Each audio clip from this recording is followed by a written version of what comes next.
Ako dahil si Jimmy nga Pinamri, usa ka presidente sa asosasyon sa Bangkod, sa Basua Asosasyon. Nagkikooperate mi sa kang mayor nga maghinlo sa ato ang barangay o sa purok para malimpyo ang ato ang mga kadalanan para nga mayo hapsay ato ang pagpadagan sa ato ang sakyanan. Dahil nag-operate po ni Lia nga mo'y nagdala silbi sa muang grupo.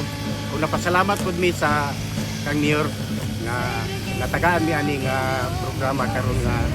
Good morning sa tanan no.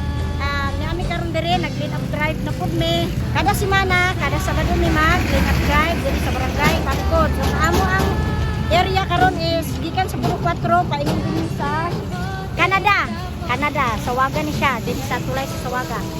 So, ang ako lang istorya bahin sa amo ang clean up drive.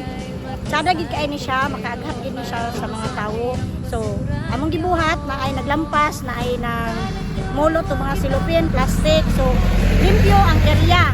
So, aghat ko na ako sa uban, pag-apil gid sa clean up drive. Kaya dili man ni para sa palibot lang para gyud sa atong kaugalingon, para sa atong mga henerasyon pohon sa atong mga anak, sa atong mga apo diha man gito paingon.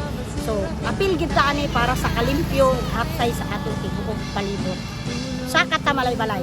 Thank you kayo Mayor sa imuhang programa nga ingon ani, daghan gid kay salamat, daghan gid kay inspire. Dili lang ako, kundi daghan pa gyud ang maabot nga mag-apil ni. Daghan kay salamat. We love you Mayor.